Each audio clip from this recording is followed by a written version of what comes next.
Hello and welcome to civils exam.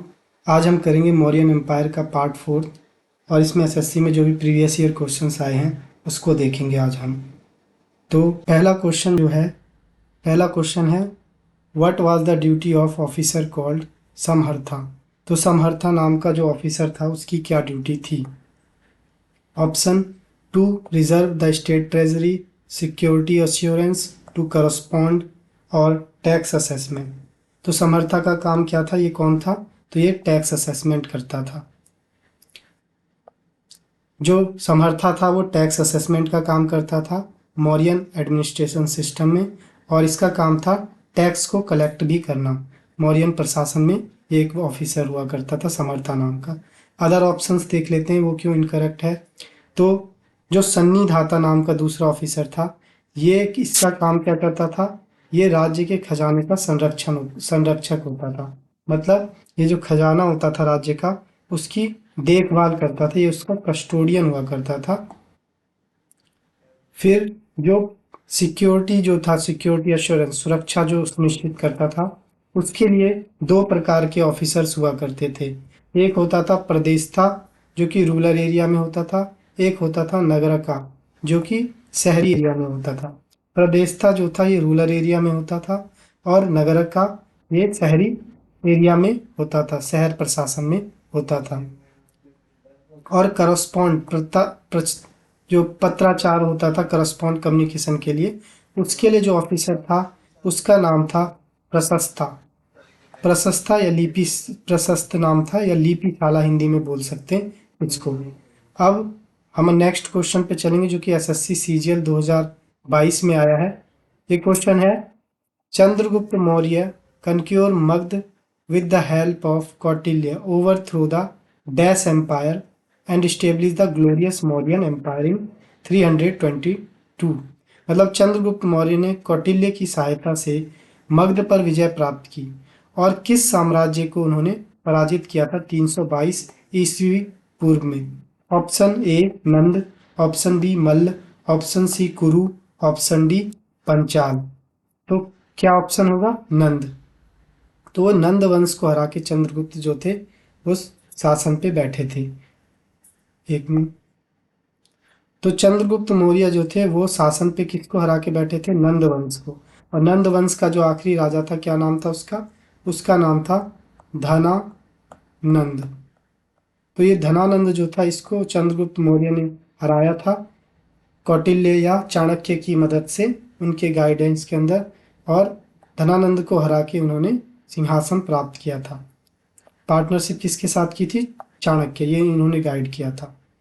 Strategy क्या थी? तो स्ट्रैटेजी थी, पहले तो चंद्रगुप्त मौर्य ने पाटलिपुत्र पे सीधा हमला किया था जो नंदवंश की राजधानी थी। बट मतलब चाणक्य के अंदर उन्होंने पाटलिपुत्र पे सीधा हमला किया, लेकिन बाद में जब वो हार गए, पाटलिपुत्र में उन्हें सक्सेस नहीं मिली, तो फिर उन्होंने दूसरी स्ट्रेटजी अपनाई चाणक्य ने, क्योंकि ये पाटलिपुत्र था और ये सेंटर बहुत ज़्यादा मजबूत था। तो इसलिए चाणक्य ने जो दूसरी नीति अपनाई वो ये था कि पहले जो राज्य था उसे उसके जितने भी कोने वाले या जो बॉर्डर पे लगते एरिया, उनको उन्होंने आक्रमण किया और उनको हथियाया। और जब वो जीत लिया उन्होंने, तो इसके बाद सेंटर जब कमज़ोर हो गया तो उन्होंने सेंटर पे हमला करके उसे हरा दिया और सिंहासन प्राप्त किया। इसका आउटकम क्या आया? आउटकम ये आया कि एक मिनट 322 बीसी में उन्होंने नंद वंश को हरा दिया और उस पर अधिकार कर लिया। इसके बाद बाकी देखें तो मल्ल क्या था? ये एक महाजनपद था, और ये एक रिपब्लिक महाजनपद था, गणराज्य था ये। कब? तो जब हमने महाजनपद पढ़ा था बुद्धा के टाइम पे, यानी वैदिक एज के बाद के टाइम। कुरु भी एक महाजनपद था जो कि आज दिल्ली और हरियाणा जो प्रदेश है उसके आसपास है। और पंचाल भी एक महाजनपद था। ये गंगा जमुना दोआब में आज सिचुएटेड है। नेक्स्ट क्वेश्चन जो है वो ये है एसएससी सीजीएल 2022 का, कि सेल्यूकस और मौर्यन वार जो हुई थी उसमें सेल्यूकस किसके खिलाफ, किस मौर्यन रूलर के खिलाफ लड़ाई उन्होंने की थी सेल्यूकस ने? तो ऑप्शन है अशोक, संप्रति, चंद्रगुप्त मौर्य, दशरथ। तो कौन सा मौर्यन राजा था जिसने सेल्यूकस से लड़ाई की थी? तो सही आंसर है चंद्रगुप्त मौर्य। देख लेते हैं चंद्रगुप्त मौर्य। तो ये सेल्यूकस और चंद्रगुप्त मौर्य के बीच में जो ये वॉर हुई थी, ये हुई थी 305 से 303 बीसी में। और जबकि चंद्रगुप्त जो थे, चंद्रगुप्त ये कब सिंहासन पे बैठे थे? तो इन्होंने 322 बीसी में नंद वंश को उखाड़ दिया था और 321 में इनका राज्य अभिषेक या कोरोनेशन हुआ था। और 321 में इनका राज्य अभिषेक हुआ था और 305 में इन्होंने सेल्यूकस से लड़ाई की थी। और इसमें चंद्रगुप्त भारी पड़ गए थे सेल्यूकस से, लेकिन बाद में इनमें ट्रीटी हो गई। सेल्यूकस निकेटर कौन था? तो Seleucus Nicator Alexander the great का एक सेनापति था। जब अलेक्जेंडर द ग्रेट की सेना ने नंद वंश के टाइम पर आक्रमण किया था भारत पे, तो कोशिश की थी, तब अलेक्जेंडर की जो सेना थी वो पीछे हट गई थी नंद वंश की ताकत को देख के, नंद जो धनानंद की सेना की ताकत देख के। बट अलेक्जेंडर के मरने के बाद सेल्यूकस निकेटर जो था वन, उसने फिर से चंद्रगुप्त मौर्य पे हमला किया। बट चंद्रगुप्त मौर्य जो था वो ताकतवर था, इसलिए दोनों के बीच एक ट्रीटी साइन हो गई, एक सेटलमेंट हो गया, जिसमें ज़्यादा फायदा हुआ चंद्रगुप्त मौर्य को। तो इस सेटलमेंट के में ही हुआ क्या कि चंद्रगुप्त मौर्य ने सेल्यूकस निकेटर वन की बेटी से शादी कर ली और इसीलिए मेगास्थनी जो कि सेल्यूकस का एम्बेसडर था वो चंद्रगुप्त में आया। और मेगास्थनीज ने एक फेमस बुक लिखी है जिसका नाम था इंडिका। और इसके बाद जो है चंद्रगुप्त ने एलिफेंट दिए थे सेल्यूकस निकेटर को, 500 वॉर एलिफेंट दिए थे। क्यों? बैटल ऑफ इप्सुस में लड़ने के लिए। मतलब कि जो सेल्यूकस निकेटर था उसने बैटल ऑफ इप्सुस के लिए चंद्रगुप्त से 500 हाथी मांगे थे और इसलिए उसने दिए थे।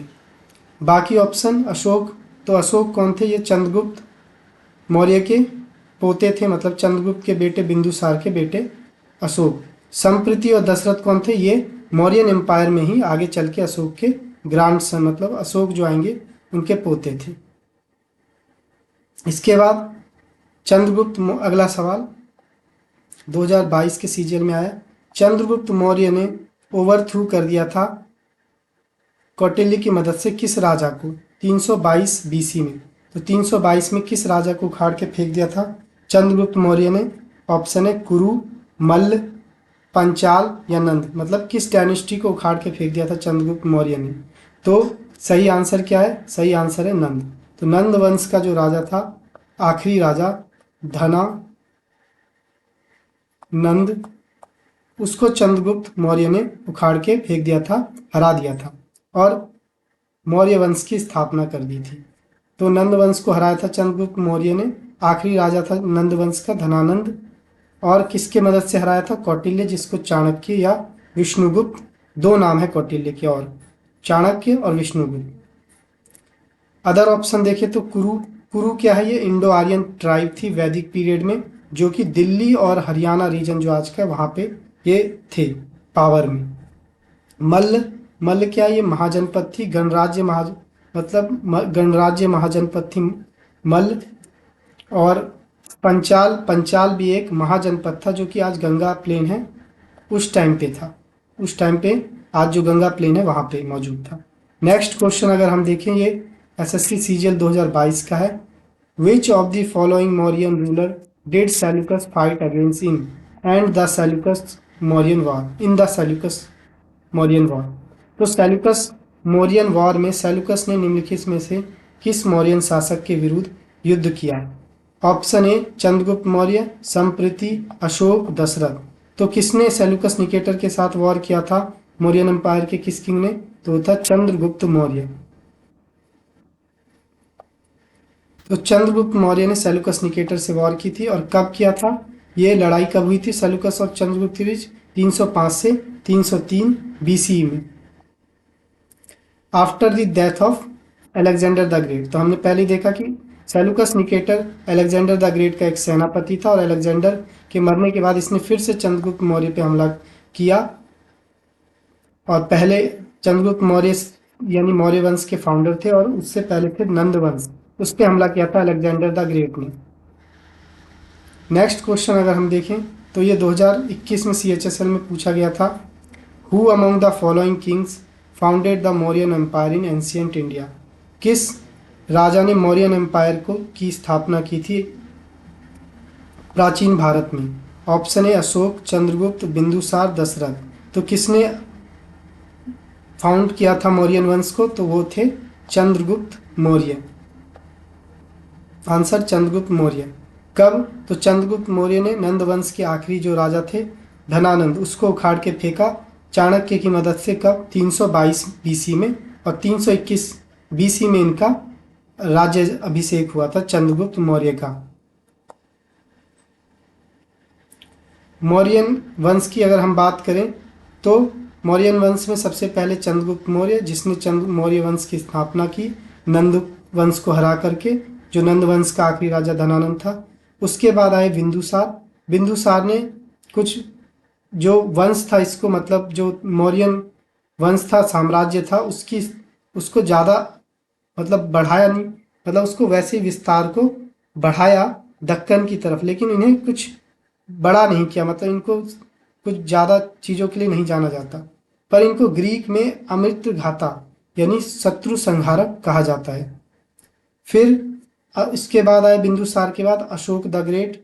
अशोक द ग्रेट जो थे ये बिंदुसार के बेटे थे और चंद्रगुप्त के पोते थे, और इन्होंने जो एम्पायर था इसको अपने पीक पे ले गए थे यहीं, और इन्होंने ही कलिंग वार की थी। और कलिंग वार में जब इतने लोगों को इन्होंने मारा, उसके बाद इन्होंने पश्चाताप में आके बौद्ध धर्म को अपना लिया था, और बेरी घोष से धर्म घोष की ओर ये चल दिए। मतलब बेरी घोष मतलब युद्ध करके जीतना, और धम्म घोष मतलब धर्म के रास्ते पे चल के जीतना।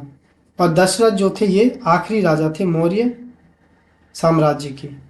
नेक्स्ट क्वेश्चन जो है वो है SSC CGL 2021 का ये क्वेश्चन है। A type of court called कणक शोधन Kantaka Shodhana was prevalent in the dash empire. जो कंटक शोधन नाम का एक प्रकार का दरबार था वो प्रचलित था किस साम्राज्य में? ऑप्शन राष्ट्रकूट, कुषाण, मौर्यन, चोल। तो कंटक शोधन नाम का जो दरबार था वो किस साम्राज्य के टाइम में था? तो ऑप्शन सही होगा मौर्यन एम्पायर के टाइम में। तो मौर्यन का जब हम जुडिशियल एडमिनिस्ट्रेशन देखते हैं मौर्यन के टाइम में, तो मौर्यन के टाइम में दो लीगल मैटर के लिए जो थे दो तरीके के कोर्ट होते थे। पहला कोर्ट होता था जिसे कहते थे धर्मस्थ्य। मौर्यन टाइम में जुडिशियल एडमिनिस्ट्रेशन होता था, जो न्याय देता था, उसके लिए दो तरीके के कोर्ट होते थे। एक होता था धर्मस्थ्य और एक होता था कंटक शोधन। धर्मस्थ्य कोर्ट जो था ये सिविल मैटर के लिए था। जो धर्मस्थ्य था ये सिविल मैटर मतलब कि जैसे कि उत्तराधिकारी से कोई रिलेटेड विवाद हो, विवाह से, मैरिज से रिलेटेड, प्रॉपर्टी से रिलेटेड डिस्प्यूट्स जो हो, या कॉन्ट्रैक्ट कुछ हो उससे रिलेटेड मैटर हो, जो भी सिविल मैटर होते थे वो धर्मस्थ्य के अंदर आते थे, और जो भी क्रिमिनल मैटर होते थे वो कंटक शोधन के अंदर आते थे। कंटक शोधन जैसे कि कंटक शोधन का मतलब ही था कांटों को हटाना या रिमूवल ऑफ थ्रोन। मतलब थ्रोन कांटों का यहाँ से मतलब है क्राइम, तो क्राइम को हटाना या कांटों को हटाने को कहते थे कंटक शोधन। और इसमें 3 तरीके के प्रदेशित बैठते थे, जिसे मजिस्ट्रेट भी कह सकते हैं आज के टाइम। और ये जज एक तरीके के होते थे जो सुनवाई करते थे। और इसमें कौन कौन से केस होते थे? इसमें राज्य के विरुद्ध कोई अपराध किया गया हो, चोरी का अपराध, हत्या, कारीगरों और व्यापारियों का शोषण, यानी क्रिमिनल मैटर इसमें आते थे। तो हम लीगल चीज़ें देखें, अगर लीगल कोर्ट किसके टाइम में, कौन से वंश के टाइम में क्या कहते थे, तो मौर्यन के टाइम में 2 तरीके के कोर्ट होते थे, 2 टियर सिस्टम। कंटक शोधन होता था क्रिमिनल कोर्ट के लिए और धर्मस्थ्य होता था सिविल कोर्ट के लिए। जबकि राष्ट्रकूट के टाइम में देखें तो ये कस्टमरी लॉ पे चलते थे, जो पुराने लॉ होते थे धर्म ग्रंथों में, ये उसके हिसाब से यहाँ पे जस्टिस मिलता था। और राजा के जो आदेश होते थे, रॉयल डिक्री, इसके हिसाब से यहाँ पे जो था न्याय मिलता था। और जो ज़्यादातर जो न्याय होता था वो डिसेंट्रलाइज था, मतलब विलेज में जैसे खाप पंचायत होती है उनके द्वारा न्याय मिलता था। फिर कुषाणों के टाइम में देखें तो इसमें मिक्स था। यहाँ पे सेंट्रल एशियन ट्रेडिशन के हिसाब से मिलता था न्याय, और धर्मशास्त्र जो इंडिया के हैं उसके हिसाब से भी। और फिर चोल के टाइम पे देखें तो यहाँ लोकल सेल्फ गवर्नमेंट हुआ करता था, मतलब जैसे पंच आज होते पंचायत, वैसे ही तो यहाँ पे उस टाइम विलेजों में असेंबली होती थी जिसे उर्ल और सभा कहते थे। तो यहाँ पे न्यायिक मामले देखे जाते थे। नेक्स्ट क्वेश्चन जो है वो ये है, एसएससी सीजीएल 2021 का क्वेश्चन है ये। Chandragupta led a revolt against the dash and overthrew them. Chandragupta ने किसके विरुद्ध विद्रोह का नेतृत्व किया और उन्हें पराजित कर दिया? कौन किसके खिलाफ किया था चंद्रगुप्त ने अपना नेतृत्व, मतलब किस वंश के राजा के खिलाफ किया था और उसे हरा दिया था? ऑप्शन नंद, कुषाण, शिशुनाग, हर्यक। तो सही आंसर क्या है? नंद वंश। तो नंद वंश के जो आखिरी राजा थे धनानंद, उनके खिलाफ इसने अभियान चलाया, युद्ध किया और धनानंद को उखाड़ फेंका और गद्दी पे बैठ गए। हमने देखा कि चंद्रगुप्त जो है वो चाणक्य के गाइडेंस के अंदर उन्होंने आक्रमण किया था। तो नंद वंश को इन्होंने उखाड़ा। कब उखाड़ा था, मतलब नंद वंश को कब हराया था? 322 में। किसकी मदद से? चाणक्य कौटिल्य की मदद से। बाकी के बारे में देखें तो कुषाण वंश ये कब आया था? ये 1st सेंचुरी बीसी में आया था और कुषाण वंश के फेमस रूलर का नाम था कनिष्क। शिशुनाग वंश कौन था? तो शिशुनाग वंश जो था वो नंद वंश से पहले का था और शिशुनाग के ही आखिरी राजा को महापद्म नंद ने, शिशुनाग का जो आखिरी राजा था उसको महापद्म नंद ने मारा था और गद्दी हथियाई थी। और महापद्म नंद के बाद ही धनानंद राजा बना और धनानंद को फिर हरा दिया चंद्रगुप्त ने और मौर्य साम्राज्य की स्थापना की।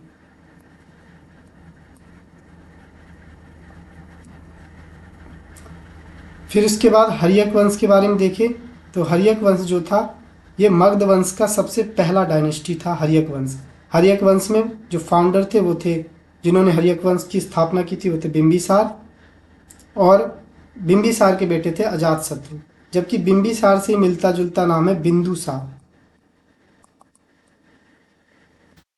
और ये बिंदुसार जो थे चंद्रगुप्त के बेटे थे, बिंदुसार। नेक्स्ट क्वेश्चन जो है वो 2021 के सीजीएल में पूछा गया है। According to Ashoka edict, how many year after becoming the king did Ashoka wage on war on Kalinga? मतलब अशोक के शिलालेखों के अनुसार राजा बनने के कितने वर्ष बाद अशोक ने कलिंग पर युद्ध छेड़ा? ऑप्शन 7 साल, 5 साल, 8 साल, 6 साल।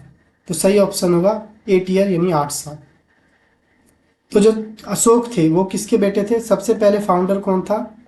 चंद्रगुप्त।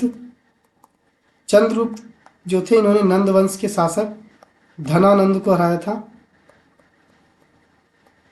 जो कि नंद वंश के थे, और चंद्रगुप्त ने इनको हरा के किसका राज्य स्थापित कर दिया? मौर्य वंश का, मौर्य वंश का। और चंद्रगुप्त के बाद, एक मिनट, चंद्रगुप्त के बाद आए थे बिंदुसार, और बिंदुसार के बाद अशोक, अशोक द ग्रेट। तो अशोक जो थे, एक मिनट, जो अशोक थे ये अनऑफिशियली ये 100 भाई थे, जिसमें से 99 को अशोक ने मार दिया था और खुद गद्दी पे अनऑफिशियली 273 बीसी में बैठ गए थे। लेकिन ऑफिशियली ये गद्दी पे बैठे थे 269 बीसी में, और 269 से 8 साल बाद मतलब 261 बीसी में इन्होंने कलिंग पे हमला कर दिया था और कलिंग को जीत लिया था। तो अपनी गद्दी से ये 8 साल बाद इन्होंने कलिंग पे हमला किया था। तो 8 साल इसका आंसर हो जाएगा। कलिंग वॉर हुआ कब था? 261 बीसी में। और कलिंग वॉर का मेंशन किस एडिक्ट में है? तो कलिंग वॉर का मेंशन जो है, जो मेजर रॉक एडिक्ट 13वें नंबर का है, यानी शिलालेख जो है 13वां शिलालेख जो है उसमें ये मेंशन है कि अशोक ने 8 साल बाद कलिंग पे हमला किया था। और ऐसा क्या हुआ कि अशोक बदल गए, तो इस युद्ध में 1 लाख लोगों को मारा था और 1.5 लाख लोगों को गिरफ्तार किया था। और ये देख के अशोक जो है वो बहुत ज़्यादा परिवर्तन आया उनमें और उन्होंने बौद्ध धर्म को अपना लिया। बौद्ध धर्म को अपनाने के बाद अशोक ने बैरी घोष से धम्म घोष की ओर प्रस्थान किया। मतलब उन्होंने युद्ध से ना जीतने की बजाय अब धर्म से जीतना ही सही समझा। इसके बाद हम देखें तो गद्दी पे कब बैठे थे, अनऑफिशियली 273 बीसी में, ऑफिशियली जो बैठे थे 269 बीसी में, और 261 बीसी में इन्होंने हमला कर दिया। और अब टाइमलाइन में हम देखें तो 261 बीसी मतलब अपने कोरोनेशन के 8 साल बाद उन्होंने कलिंग पे हमला किया, और 9 साल बाद मतलब 260 बीसी में वो उपासक बन गए बुद्धिज्म के। उन्होंने बुद्धिज्म धर्म को अपना लिया। 10 साल बाद मतलब 259 बीसी में वो बोधि गया ट्री देखने गए, बोधि गया में बोधि ट्री देखने गए। और 12 साल बाद 257 यानी 257 बीसी में उन्होंने रॉक एडिक्ट बनवाना शुरू कर दिया। और 20 साल बाद मतलब इसमें 8 साल और कम, तो 249 बीसी में वो लुम्बिनी गए। नेक्स्ट क्वेश्चन जो है ये 2022 में एसएससी सीजीएल में आया है। अशोक माइनर एडिक्ट जो है rock edict are found in different parts of India, which of the following is not a find spot of Ashokan minor rock edict in Karnataka. तो अशोक के जो शिलालेख है, लघु शिलालेख खास करके, वो भारत के हर भाग में पाए जाते हैं, पर इन चारों में से निम्नलिखित में से कौन सा जो है वो कर्नाटक में नहीं पाया जाता। तो ऑप्शन है ब्रह्मगिरी, गावीमठ, रूपनाथ, मस्की। तो इन 4 में से कौन सा है जो कर्नाटक में नहीं पाया जाता, तो वो है रूपनाथ। रूपनाथ जो है ये लघु जो माइनर रॉक एडिक्ट तो है ये अशोका का, बट ये कर्नाटक में नहीं पाया जाता, ये पाया जा रहा है जबलपुर डिस्ट्रिक्ट मध्य प्रदेश में। तो कर्नाटक में कौन कौन से हैं, तो ये तीनों जो हैं ये कर्नाटक में ही है। ब्रह्मगिरी जो माइनर रॉक एडिक्ट है ये तीनों कर्नाटक में। ब्रह्मगिरी जो है ये चित्रदुर्ग डिस्ट्रिक्ट जो है कर्नाटक का, वहाँ पे है। और यहाँ पे छापड़ा कह सकते हैं, छापड़ा करके नाम मेंशन है। ये नाम उसका है जिसने इसको लिखा था, शिलालेख को लिखा था, जो लेखक था इसका उसका नाम था छापड़ा। इसने ब्रह्मगिरी का शिलालेख जो माइनर है उसे लिखा था। फिर गावीमठ में माइनर रॉक एडिक्ट है जो कि कोप्पल डिस्ट्रिक्ट में है। और फिर मस्की में है, ये रायचूर डिस्ट्रिक्ट में है। और ये मस्की का जो शिलालेख है, लघु शिलालेख या माइनर रॉक एडिक्ट, इसमें ही हमें पहली बार अशोक का नाम दिखता है, और उस नाम के साथ ये लिखा मिलता है देव नाम पिया पियादसी। तो देव नाम पिया पियादसी अशोक के लिए ही बोला गया, ये हमें पता चलता है पहली बार मस्की में। और इसकी खोज किसने की थी, तो ये 1915 में ये खोज हुई थी कि पियादसी जो नाम है ये अशोक का ही है। और इसे खोजा किसने था, तो इसे खोजा था जेम्स प्रिंसेप जो थे। इन्होंने अशोक के शिलालेखों का, वो अशोक के जो शिलालेख थे वो उस टाइम ब्राह्मी जो लिपि थी उसमें लिखी थी। तो इसको डिकोड किया था जेम्स प्रिंसेप ने 1837 में। और तब ये पता चला था कि जो देव नाम पिया ये अशोक के लिए लिखा गया है, और अशोक का ही नाम देव नाम पिया है पहली बार यहाँ पे। जो और कर्नाटक में माइनर रॉक एडिक्ट है वो कौन कौन से हैं, तो एक सिद्धापुर में है, एक जतिंगा रामेश्वर में है, एक निट्टूर में है, एक उदोगोलू में है, एक पालकी गुंडू में है। नेक्स्ट क्वेश्चन देखेंगे एसएससी जेईई 2017 का। Ashok arguably the most famous ruler of early India conquer dash present day coastal Odisha.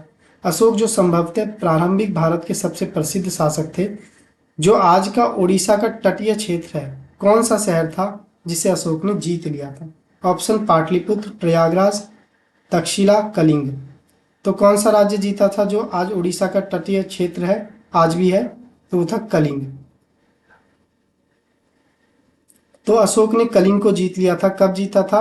261 BC में। ये उड़ीसा में है। उस टाइम पे आंध्र प्रदेश उड़ीसा दोनों का पार्ट होता था। मतलब आज भी ये उड़ीसा और आंध्र प्रदेश दोनों का ही पार्ट है। थोड़ा सा पार्ट जो है आंध्र प्रदेश में आता है, मैक्सिमम पार्ट उड़ीसा में आता है इसका। तो कलिंग वार जो हुआ था, ये इसके बारे में हमें पता कहाँ चलता है? तो इसके बारे में मेजर रॉक एडिक्ट, जो 13वें नंबर का रॉक एडिक्ट है, 13वां प्रमुख शिलालेख, वहाँ पता चलता है। और ये पता चलता है कि 1 लाख लोगों को मार दिया गया था इसमें, और 1.5 लाख लोगों को गिरफ्तार कर लिया गया था।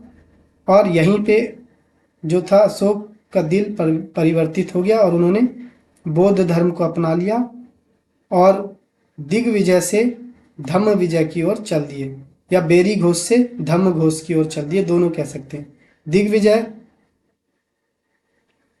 मतलब मिलिट्री कॉन्क्वेस्ट और धम्म विजय मतलब धर्म के द्वारा जीतना। और यहाँ से इन्होंने बुद्धिज्म धर्म को भी अपनाया था। बाकी देखे पाटलिपुत्र, तो पाटलिपुत्र मौर्यन एम्पायर की कैपिटल हुआ करती थी उस टाइम। आज कहाँ पे पाटलिपुत्र? तो जो आज का पटना बिहार है उसे कहते हैं पाटलिपुत्र। और ये कोस्टल टेरिटरी नहीं है, मतलब तटीय, समुद्र का तटीय क्षेत्र नहीं है। प्रयागराज, प्रयाग उस टाइम कहते थे जो आज का प्रयागराज है। ये मौर्यन का एक पार्ट तो था लेकिन इसे नहीं जीता था। तक्षशिला जो आज का पाकिस्तान एरिया है वहाँ पे है। और अशोक जो थे राजा बनने से पहले गवर्नर रह चुके थे तक्षशिला के। जब बिंदुसार ने रिजाइन कर दिया था, जब बिंदुसार हट गए थे, फिर अशोक जो थे राजा बने थे और फिर उन्होंने कलिंग को जीता था। तो नेक्स्ट क्वेश्चन है 2017 का। Kalinga war was fought in year. Kalinga war जो था, कलिंग युद्ध, किस वर्ष में लड़ा गया था? तो कलिंग युद्ध लड़ा गया था option 1604 BC, 261 BC, 731 B AD, 1113 AD. तो कब लड़ा गया था कलिंग का वॉर? तो कलिंग का वॉर लड़ा गया था 261 बीसी में। तो हमें पता है कि 269 बीसी में अशोक ऑफिशियली राजा जो थे वो बन गए थे। 273 में वो ऑफिशियली नहीं, मतलब खुद से ज़बरदस्ती अपने भाइयों को मार के उन्होंने क्लेम कर दिया था राजा की गद्दी। 269 में ऑफिशियली बन गए थे और 261 में उन्होंने कलिंग पे हमला कर दिया था। तो इसका आंसर है 261 बीसी। 261 बीसी में अशोक ने कलिंग पे हमला किया, जो कि उड़ीसा में आज। और ये लिखा कहाँ है? 13वें प्रमुख शिलालेख में लिखा है। 1604 में क्या था? तो 1604 बीसी की यहाँ बात हो रही, बिफोर क्राइस्ट। तो 1604 बीसी में इंडस वैली सिविलाइजेशन था। 731 एडी कौन सा टाइम था? ये अर्ली मेडाइवल का टाइम था, जब पाल, प्रतिहार और राष्ट्रकूट के बीच में संघर्ष चल रहा था। 1113 एडी की बात जो है, ये मेडाइवल टाइम की बात है, जब चोल और होयसाल आपस में स्ट्रगल कर रहे थे। नेक्स्ट क्वेश्चन जो है वो 2021 के सीजीएल में पूछा गया है। Who among the following published A set of Ashokan inscription in year 1877। तो 1877 में किसने अशोक के शिलालेखों का एक संग्रह प्रकाशित किया था? ऑप्शन बीसी सरकार, अलेक्जेंडर कनिंघम, एमएस वत्स, कोलिन मैकेंजी। तो किसने किया था? Alexander Cunningham. जो अलेक्जेंडर कनिंघम है, इन्होंने 1877 में ये पब्लिश किया था अशोक से रिलेटेड शिलालेखों का एक संग्रह। अलेक्जेंडर कनिंघम जो ये कौन थे? तो ये पहले डायरेक्टर थे, director general archaeological survey of India के। तो आर्कियोलॉजिकल सर्वे ऑफ इंडिया के पहले डायरेक्टर थे अलेक्जेंडर कनिंघम। कब? 1877 में इन्होंने पब्लिश किया था एक प्रकाशन जिसका नाम था कॉर्पस इंस्क्रिप्टियोनम इंडिकैरम। 1877 में इसका पहला वॉल्यूम पब्लिश किया था, जिसमें अशोका के इंस्क्रिप्शन के और कलेक्शन के बारे में लिखा था। 1877 में कॉर्पस इंस्क्रिप्शनम इंडिकारम किया था इन्होंने। फिर 1877 में, और अगर हम और देखें अशोक के बारे में कुछ चीज़ें, तो जेम्स प्रिंसेप ने 1837 में जो ब्राह्मी लिपि है, जो अशोक के शिलालेख पे लिखी गई है, जो अशोक की जो एडिक्ट्स होते थे उन पे जो लैंग्वेज लिखी गई थी, कौन सी लैंग्वेज? प्राकृत। और लिपि कौन सी थी? तो वो थी ब्राह्मी। और जबकि जो ये सारे इंडिया के लिए थे, पैन इंडिया के लिए थे ये। और जबकि नॉर्थ वेस्ट इंडिया जो था उसमें वहां पे लैंग्वेज कौन सी लिखी थी? अरमेइक। अरमेइक लैंग्वेज, और एक और लैंग्वेज थी अरमेइक लैंग्वेज के साथ कोई और लैंग्वेज है। और यहाँ पे जो स्क्रिप्ट थे वो कौन से थे? तो यहाँ पे ब्राह्मी स्क्रिप्ट नहीं यूज होते थे, यहाँ पे कोई दूसरे स्क्रिप्ट यूज होते थे जो कि हम आगे देखेंगे। ठीक, जिसे यहाँ पे लिखा भी है खरोष्टी स्क्रिप्ट, तो इधर यूज होती थी खरोष्टी।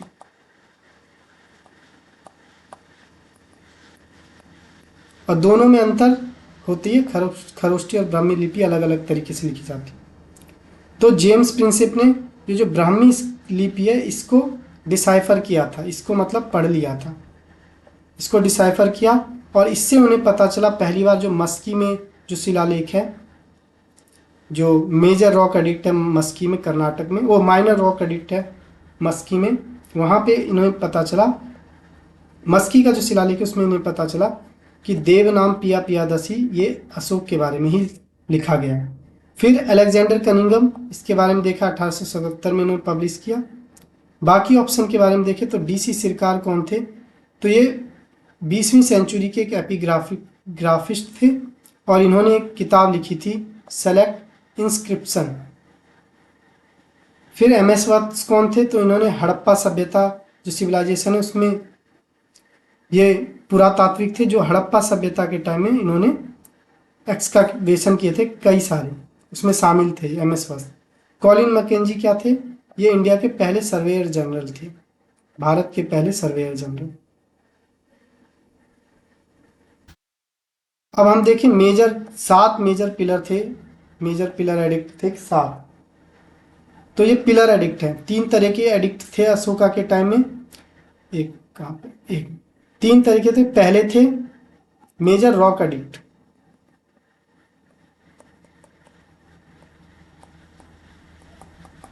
दूसरा minor rock addict,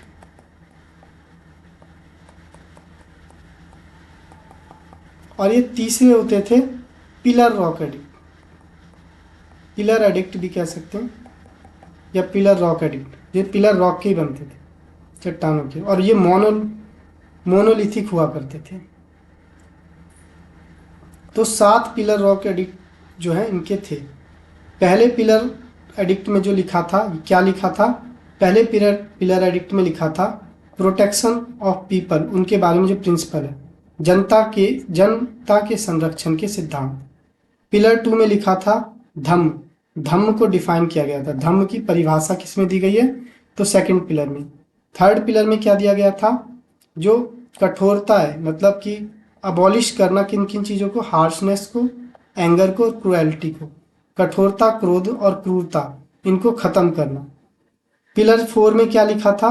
deal with responsibility and function of Rajuka. तो राजुका जो होते थे उनके उत्तरदायित्व और कार्य के बारे में लिखा था चौथे में। और ये राजुका कौन होते थे? तो जो ये एम्पायर होता था, मुगल एम्पायर, ये मौर्यन एम्पायर ऐसे होता था, और यहाँ पे सेंट्रलाइज सिस्टम था, मतलब सेंटर में राजा बैठता था, अब वो कंट्रोल करता था। तो उसने चारों दिशा जो थी, ये नॉर्थ, ये साउथ, ये ईस्ट और ये वेस्ट, चारों दिशाओं के लिए एरिया बांट दिए थे। क्योंकि नंद डायनेस्टी ने ये नहीं किया था, इसको ध्यान में रखते हुए इन्होंने ये किया कि सेंटर तो होना ही चाहिए, प्लस जो अलग अलग एरिया है उस पर भी कंट्रोल होना चाहिए। और इन एरिया की एक कैपिटल दी जाती थी, जैसे नॉर्थ की कैपिटल होती थी उज्जैनी, और वेस्ट की कैपिटल जो थी नॉर्थ वेस्ट की, वो थी गंधार, ऐसी कैपिटल थी। साउथ की थी, फिर ईस्ट में, ऐसे कैपिटल। और इनमें जो राजकुमार या किसी को बना के भेजा जाता था यहाँ का शासक, उसको कहते थे राजुका। तो राजुका वो होते थे। इनके बारे में कि इनके क्या उत्तरदायित्व होंगे, ये लिखा है पिलर 4 में। पिलर 5 में क्या लिखा है? पिलर 5 में लिखा है कि कुछ विशेष दिनों में किन पशुओं और पक्षियों की हत्या नहीं करनी, उनकी लिस्ट दी गई है। जिन जिन एनिमल और बर्ड की हत्या कुछ विशेष दिन में नहीं करनी, उनकी लिस्ट दी गई है। पिलर 6 में धम्म पॉलिसी के बारे में बताया गया स्टेट की, कि अशोक राज्य की क्या धम्म नीति है। पिलर 7 जो है उसमें अशोक ने धम्म के बारे में बताया। अशोक द्वारा समस्त संप्रदायों के लिए धर्म पर्यटन की शुरुआत की, मतलब धर्म टूरिज्म ये कह सकते हैं, उसकी शुरुआत की थी। तो ये लास्ट क्वेश्चन था। आज के लिए इतना ही। Thank you.